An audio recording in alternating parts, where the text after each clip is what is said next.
Alors, l'intelligence artificielle, on en entend parler partout, tout le temps. Mais bien souvent, on la voit juste comme un outil de plus. Sauf que c'est bien plus que ça.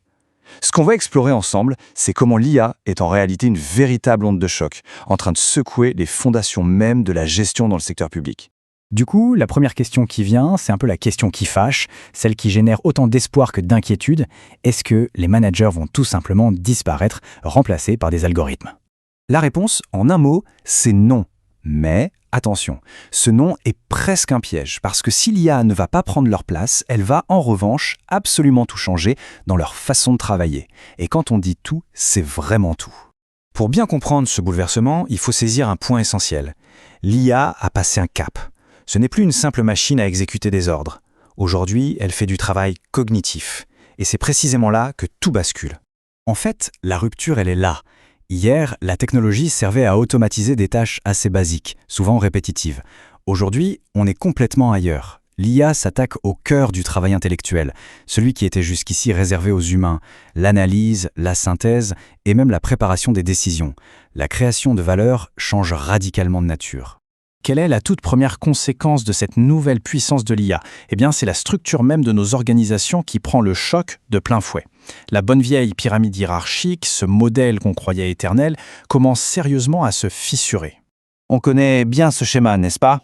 L'info part d'en haut, elle est filtrée par le management intermédiaire, qui la transmet ensuite aux équipes sur le terrain, une cascade bien verticale, bien ordonnée. Sauf que ce modèle vit probablement ses dernières heures. Et voilà pourquoi. C'est l'IA le disrupteur. L'idée clé, elle est dans cette citation. L'IA raccourcit les circuits. En gros, elle fait exploser les silos d'information. Elle donne à tout le monde un accès quasi direct à la connaissance. Et là, forcément, le rôle du manager comme simple filtre ou courroie de transmission, il perd une grande partie de sa raison d'être. Logiquement, quand un modèle s'effondre, un autre doit émerger. Ce qu'on voit naître, ce sont des organisations beaucoup plus souples, des équipes agiles où des gens du juridique, de la data, des RH travaillent ensemble.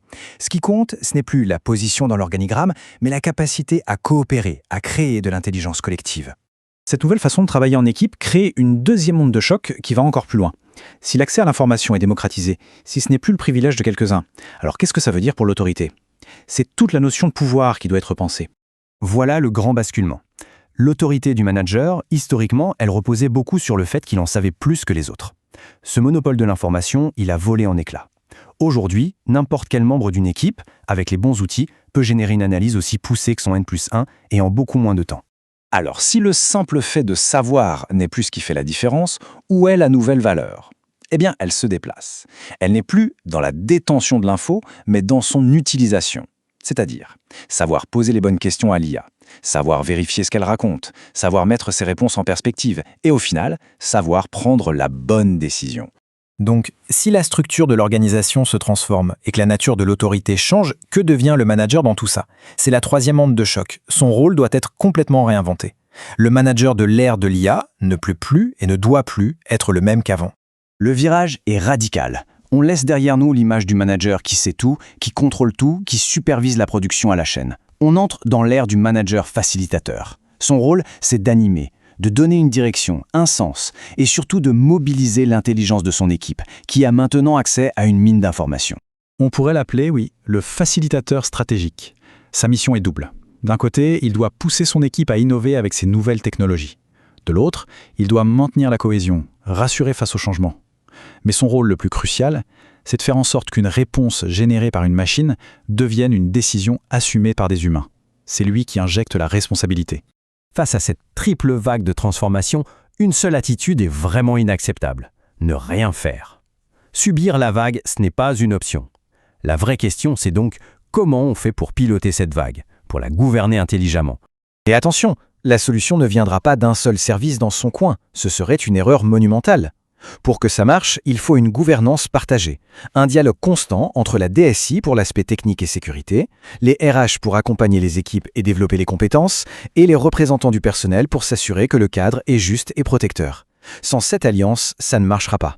Avoir une bonne gouvernance, c'est ça qui permet de trouver le bon chemin. C'est un équilibre. Il s'agit d'éviter de tomber dans les deux extrêmes, soit l'enthousiasme un peu naïf, qui nous fait foncer sans réfléchir au risque, soit la peur panique qui nous paralyse et nous fait rater de vraies opportunités d'améliorer le service public.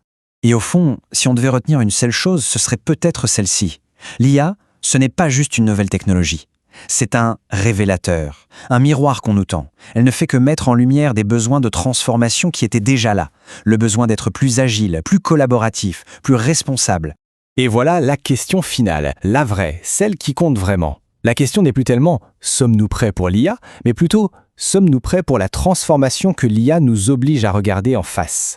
La réflexion ne fait que commencer. Merci de l'avoir suivi.